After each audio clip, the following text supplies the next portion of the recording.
Well, to say we're shattered is an understatement, isn't it, Dad? Yeah.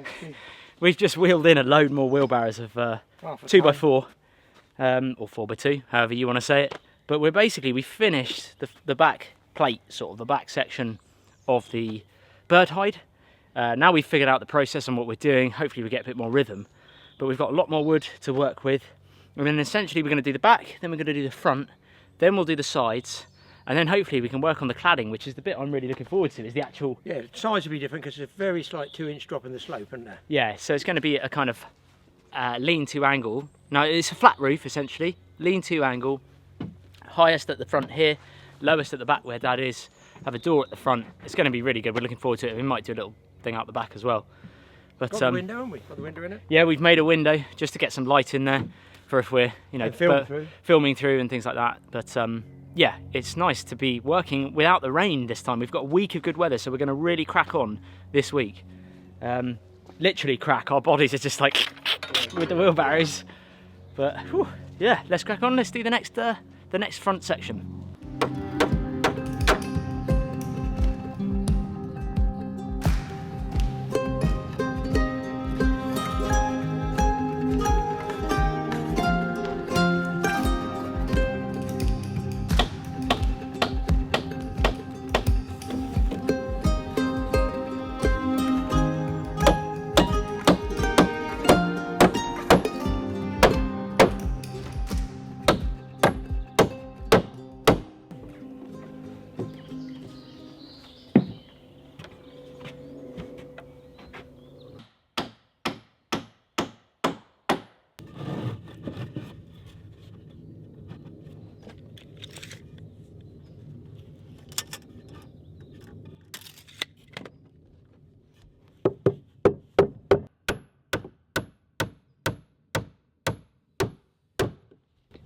Good old trusty rusty, Dad. These, look at these, save yourself some money. The trusty rusties. They've been pulled out of many pallets. Look at the state of them. Straighten them out, just tenderise them a bit. I've been doing this where you hammer it into your kneecap, so you're nailed to it. Most of these, do you reckon, are driven in with the nail gun, probably, yes, on the pallets? They've got little ridges on them. Ridges, yeah. So they don't pull out, so they're dead handy. And now what I've done sensibly is nail my template one that we could have used that. We could use that as a template. Now we've got to measure again. We've got to measure and do it all over again.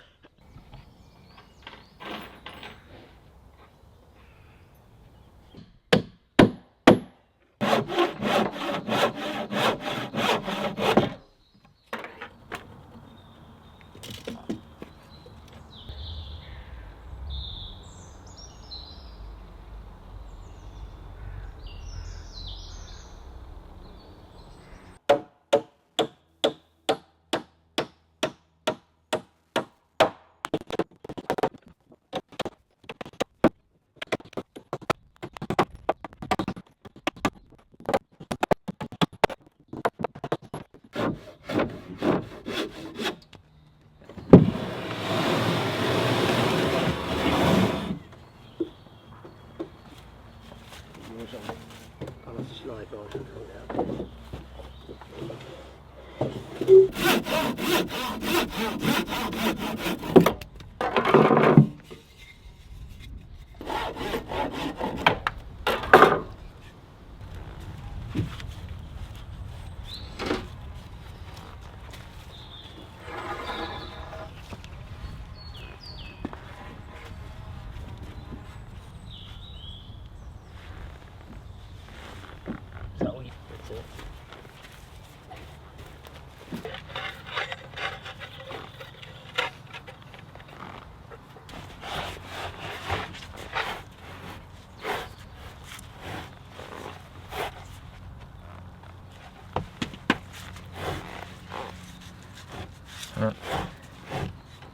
No, that way.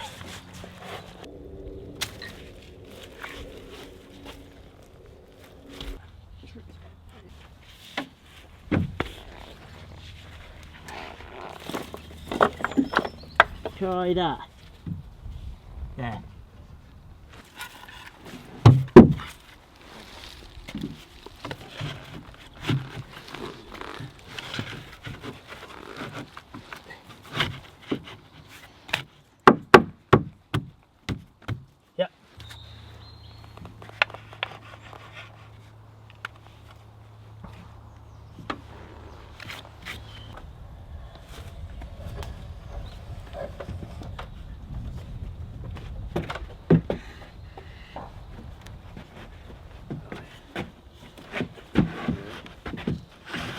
the noggins. It's easier going this side. You get your end first. Right. Keep going your end, tiny bit. About there? Right, you got it there? Yeah, do you want to do this corner first because it's flush? Yeah. Out a bit further. Well, that's it there.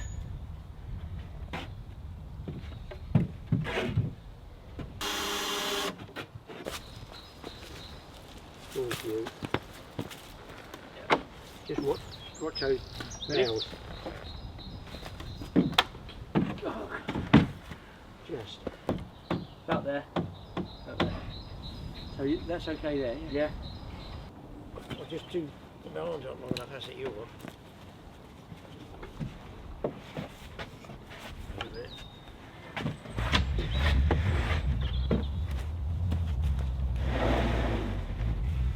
Kick your background.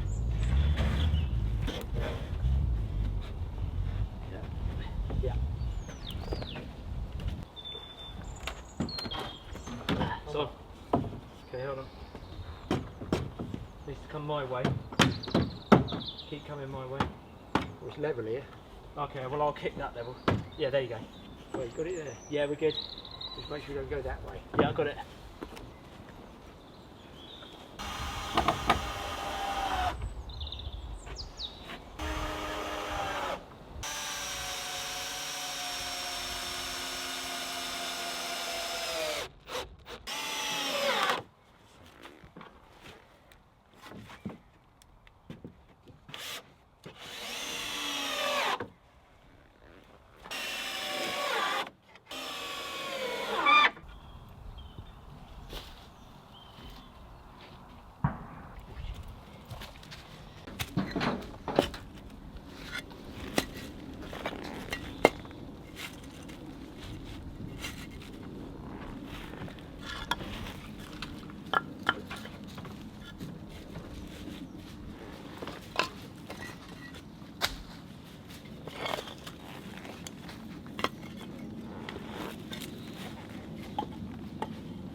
It's a nice spot.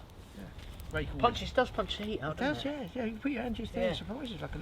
I'll get some more. Well, as you can see, we're making progress. Welcome to episode 2 of the bird hide kind of nature cabin build. You might hear some bangs in the background. That's the crow scarer on a field a couple of fields away, I reckon it is, yeah. But we brought Jax this time just because it's nice weather and it's good for him to get out and just burn out a bit in the woods.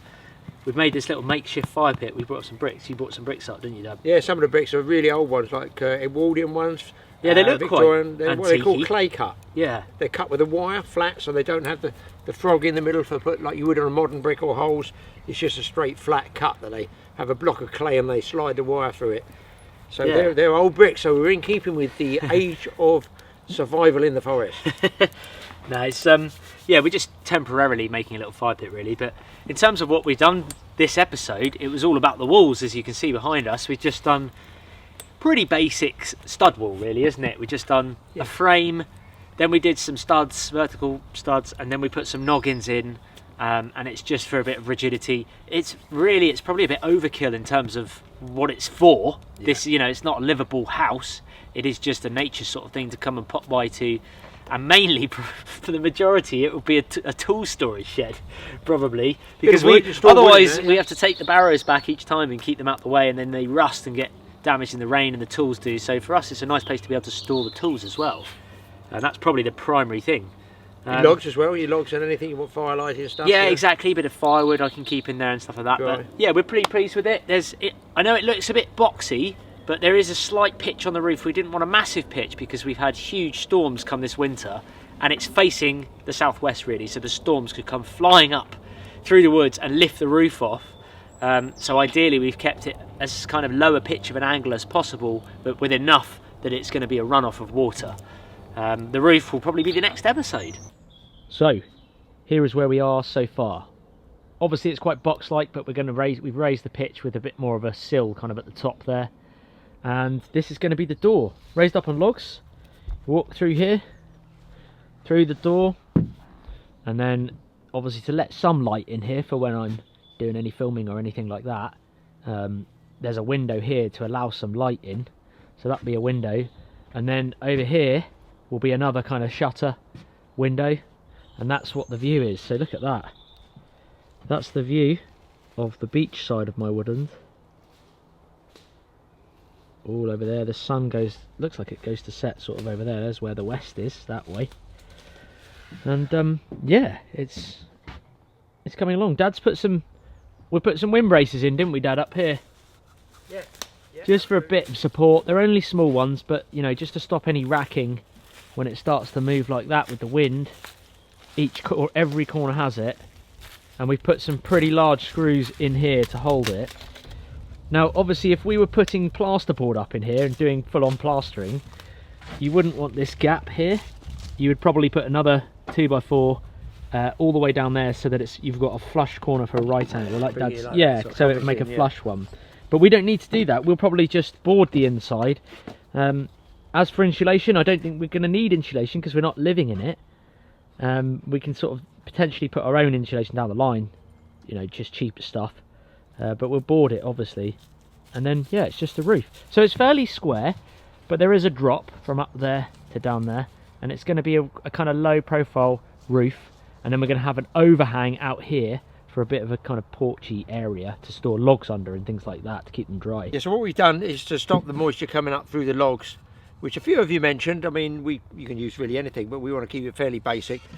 From one of our builds, which one was it, Mike? We had some slates. It was the thing you built for Eve, my daughter, your granddaughter, which was a mini cabin, really, wasn't it? Pallet cabin, yeah, but a luxury version. It was the premium one. She was lucky; she got slate roof on hers. Yeah. First time I've bought anything new for ages. I was mortified. So we got some left over. We've got about 80 left over. If that means that's my measurements, doesn't it? Why have you got 80 left over, Graham? That's a bit of overkill. Bit of a mismeasurement. Yeah, it certainly was. Yeah, because you can see normally they have nails just to pin them like that. But they're ideal because slate's been compressed. You use them on RSJs. I've got them in my house with the steels. You put the steel down, they won't compress anymore. So we put them on the bottom there to stop the moisture going up. Max, come here. Here. Where's he? Come here. Look at his paws there. You can tell he's been digging. We had to dig over there. The state of them. Oh my God. Jax. So people were asking about the logs and how many do we have supporting the frame. So we got 4 big logs under the 4 corners, and then in between, halfway in between each beam, I'll say, we have some smaller logs, and then also there's a couple of logs on the floor joists in the middle. So there's going to be no sagging really, you know, on that base. It's the ash posts that Ryan had cut and milled from that beautiful ash tree that came down in my woods. And as you can see, that's what we've done with the slates, just to stop. These are going to naturally wick moisture, or kind of osmosis, even though they're dead. It's going to suck moisture up through the tree if it is directly on the ground and straight into the beam itself, and then the moisture can keep travelling up. So we've just put some slate there. Doesn't matter that it overlaps here because the roof's going to come out and overlap anyway. But that's as far as we're going to go. If we need to adjust this, for example, let's say this corner sags down, all we do is we just jack it up with log, like you saw Dad do earlier. We just use it as a pivot on another log, and then we just put some shivs or some wedges underneath there, and each time it just levels the cabin up. So essentially we can just keep levelling it up over the years whenever it sags. But it's going to take a long time before it sags after this. We're really pleased. We could have, with the back, I realised, made the back and the sides a lot lower and then just kept the front higher, so that then we've already naturally got the pitch. But it's like I said earlier, we only really wanted a drop of probably 3.5 inches. We didn't want a huge pitch. If you imagine the roof like that, we didn't want it really up like that, because the wind's then going to get up under it and rip it off. And this is exactly where I had that ash tree the other day come down that way, so I'd rather not have that, and to try and alleviate that with keeping the roof as kind of low as possible, really. And yes, I could have faced it this way, overlooking the fields, but I wanted to have the main view, because remember, this is for nature, for trying to film nature. I wanted to have the main bit in the woodland there, because that's where all the deer are and the birds and things like that. So obviously the field's lovely to look at, but it's mostly sheep. Most of the nature is in the woodland here. I wanted to look out that way as the main woodland. And that's where we're at. So thanks for tuning in to episode 2. We really appreciate it. Episode 3 we're going to work on pretty much tomorrow. But for you guys, that's going to be another week, sadly, for you to wait. We got the roof to do. We don't know whether to do the roof next or the sidewalls. I can't wait for, because that is going to be the ash boards that we've got, the live edge boards from the ash tree. So I'm really looking forward to that. Let me know what you guys want us to do first, the roof or the sides. Comment below. Thank you so much for watching this episode. Really appreciate it. Don't forget to subscribe to Dad's channel, TA Fishing. And also, if you want to follow along on this woodland adventure of mine, then check out the Woodland Life series. There's a link in the description below or up here somewhere, or just type in TA Outdoors Woodland Life on YouTube. Really appreciate it. Thank you for watching, and we'll catch you in the next episode.